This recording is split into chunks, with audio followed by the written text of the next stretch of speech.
Welcome back to Ben's Book Club. Today we are diving into the book Stop Letting Everything Affect You.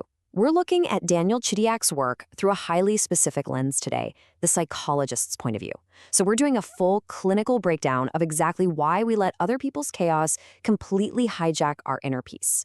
But more importantly, we're digging into the actual neuroscience behind how to take your power back. Let's get right into it. Ever had a tiny 30-second interaction, maybe a coworker's weirdly passive-aggressive comment or some random stranger cutting you off in traffic, and it literally ruins your entire 24-hour day? Yeah, we've all been there. Let's start by validating that this emotional hijacking is incredibly real. It's an actual physiological response. But the real question is, why do we hand the outside world total, unrestricted access to our mood? In this explainer, we're going to deconstruct your overthinking using a proper clinical treatment plan. We'll hit the diagnosis, the neural pathways of overthinking, cognitive distortions, the prefrontal treatment, and finally, behavioral boundaries. Starting with Section 1, the diagnosis, identifying the anxiety loop. To solve this, we've got to look at the neurological baseline of people who just feel everything deeply. You have to understand the starting conditions of the nervous system first. Did you know that roughly 20% of people are considered highly sensitive? It's a huge number. But here's the kicker from a clinical perspective. This emotional hyperreactivity isn't some fixed personality flaw you're stuck with. It's actually a learned neural pathway.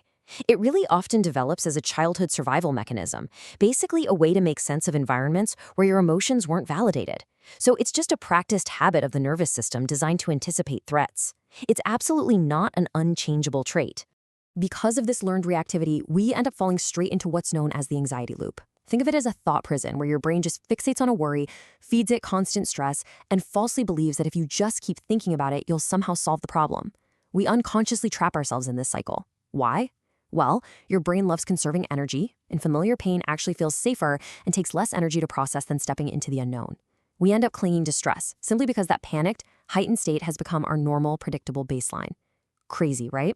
Section 2, Neural Pathways of Overthinking, the Science of Rumination.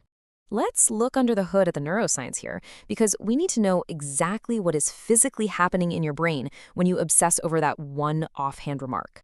And that brings us directly to rumination, the act of continuously replaying past distress. Psychologist Susan Nolan-Hoaxma's research points out that this isn't just a bad mental habit. It literally, physically alters your brain structure.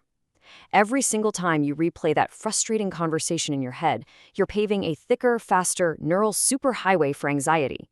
You're basically training your brain to make it dramatically harder to break free the very next time a stressor hits. Now, this happens mainly because of a deeply ingrained survival mechanism called the negativity bias. Evolutionarily speaking, your brain is hardwired to register negative stimuli way more readily and intensely than positive ones. When you combine that with our limited mental bandwidth, this innate bias acts like a giant magnifying glass. It takes small, everyday stressors and turns them into catastrophic life-or-death survival threats right inside your amygdala. To put that into perspective, your brain is literally interpreting a rude tone of voice as a physical predator that it desperately needs to escape from. Section 3. Cognitive distortions. How the brain magnifies fear. Let's unpack exactly how your overthinking masquerades as productive problem-solving by using some incredibly tricky mental shortcuts. Your brain loves to magnify fear using these cognitive distortions. You catastrophize, right? Assuming the absolute worst possible outcome. Or you mind read, totally convincing yourself you know exactly what someone else is thinking about you. Or maybe you use all or nothing thinking, where anything short of utter perfection is a total disaster. Clinically speaking, these aren't just passing thoughts. They are rigid cognitive traps. They completely drain your emotional energy and severely erode your self-trust over time.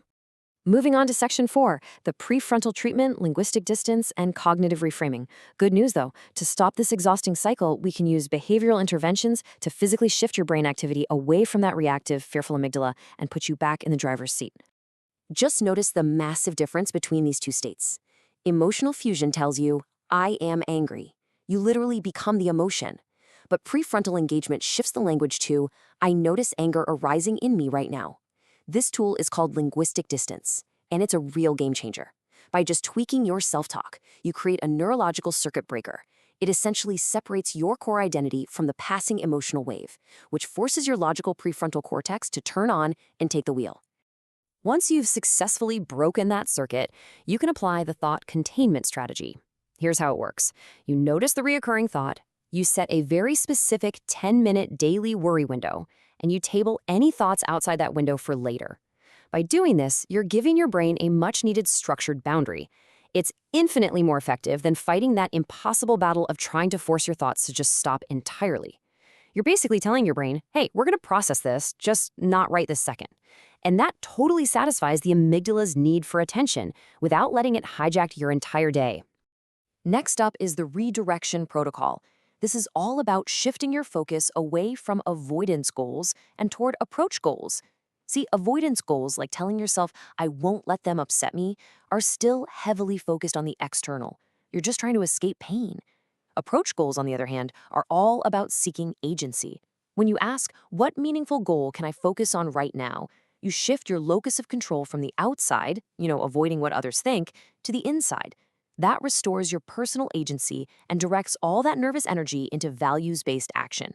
Finally, Section 5, Behavioral Boundaries, the Science of Compassionate Detachment.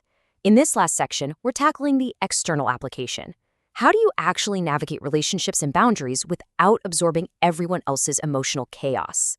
Okay, you absolutely have to overcome the boundary hangover. You know that awful, sinking feeling you get right after saying no to someone? To do this, you have to recognize the stark psychological difference between real guilt and manipulation guilt. Real guilt only happens when you've actually harmed someone.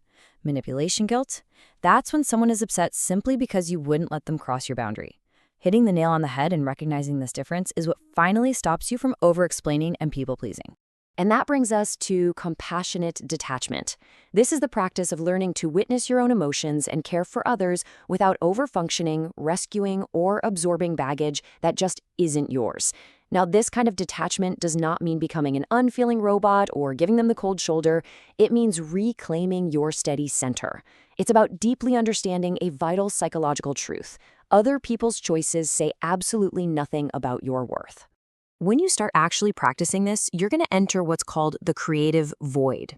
This is that incredibly uncomfortable period of grief, disorientation, and just general weirdness that follows when you shed your old people-pleasing patterns. It's going to feel strange. Actually, scratch that. Expect serious discomfort when you stop over-accommodating. Your ego desperately wants to keep you small, familiar, and safe, but you have to push through it. Because this void, this temporary emptiness right where your anxiety used to live, is exactly where true neural rewiring and personal growth actually happens. Daniel Chidiac puts it absolutely perfectly. In a world designed to keep you overwhelmed, learning to protect your peace isn't just important, it's essential. At the end of the day, shifting from a victim mindset to a mindset of absolute emotional sovereignty is the ultimate survival skill in today's noisy, chaotic environment. You cannot control the chaos around you, for sure, but you can entirely control your neural response to it. So I'll leave you with this thought to chew on. What is one minor thing you let ruin your day this week? And how can you use that linguistic distance tool we talked about to step away from it the next time it happens? We definitely want to hear how you plan to apply these tools to your own life. Let us know down below and subscribe so you don't miss an episode.